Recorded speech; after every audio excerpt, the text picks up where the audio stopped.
the things that we do for love. So this is an African story about a love affair, that happened right here in Tanzania, um, uh, many years ago. I'm standing next to the grave of a man called William Francis, buried here in Bagamoyo. And funny story, he was the commissioner here in the district here, and he had his wife here, British. She was from Britain. He was white, and he comes back home one day. He was one of the first commissioners to employ a lot of people under his custody, and they came into his house. So he sort of trusted, and after a couple of years, he comes back one day, and then he realizes that his wife is having an affair with the house help, the house boy. He is so heartbroken and distraught. He doesn't know what to do, and he gets a gun and he kills himself. He committed suicide by the bullet because he was frantic and torn between, the woman he loved and a black kid that he had trusted and brought into his own that betrayed him. It's a different story, because one would think that he would kill the houseboy, punish his wife, sanction her to go back to the UK, but he was torn between two evils. And he was intelligent, so he could think. It's not because he didn't think. I'm sure he thought about killing the woman or killing the boy or before killing himself, but I think that sometimes when you're divided between good and evil and you're wondering how to resolve it, sometimes it can be. So it's a sad story here. So he was buried here and alone. By the way, this is a German graveyard here. Everybody here is a German that fell in defeat to the war. But the British, as a matter of punishment, actually sanctioned William Francis to stay back here and be buried. So it's a very shameful thing to die in a foreign country and be buried here. But William Francis was buried here, as a punishment.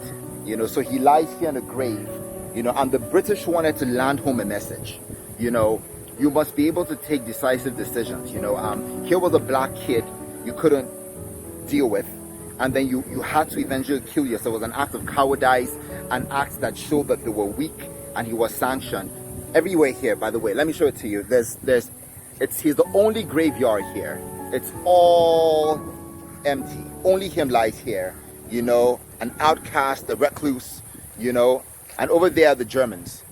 About 20 graves back there, but over here lies William Francis all alone. I think for me, the question that I think I have in my mind, that I think about, is not necessarily the fact that if I was William Francis, what would I do? If you were William Francis, what would you do?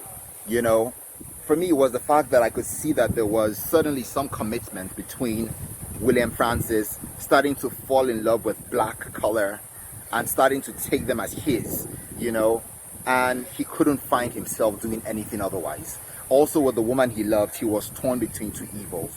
And I think for me, it's the fact that when you open your minds up to different communities and cultures, it puts you seeing things from different perspectives. He saw it from the black perspective, from the white perspective, and he was torn in the middle.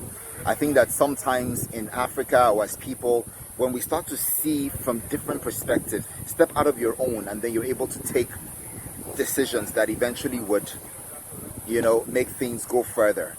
But just thinking about it, the weird love affair here in Tanzania between William Francis and his wife that cost him his life and caused him to be abolished, by the British, lying here in a graveyard that is, we can barely see his name. We can barely see his name out there. You can't see his name.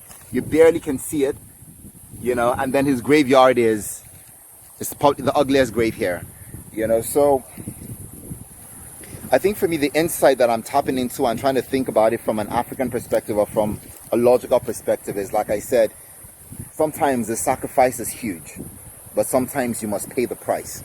And it might be leaders, it might be us right now, it might be people that are struggling out there. Sometimes there's a price to pay so that other people can go forward. Some of us are sitting in positions where that price is ours to pay. Some of us are giving birth to kids that will be theirs to pay. A lot of times we want our kids to be able to step into a generation. I think kids will pay their prices. You know, the countries must continue, but there's a price to pay sometimes, and sometimes it's gonna make you look bad, do differently. You know, sit back against your people. But I think that that's what's gonna make Africa really, really united and different. Doing something different, doing the uncommon, doing what is not expected, and that's what William Francis did. His body lies here today, but there is thousands of Tanzanians that are living happy and were able to step upon that stone of his sacrificial love and death, you know, into who they are today, United Nation, and doing really good.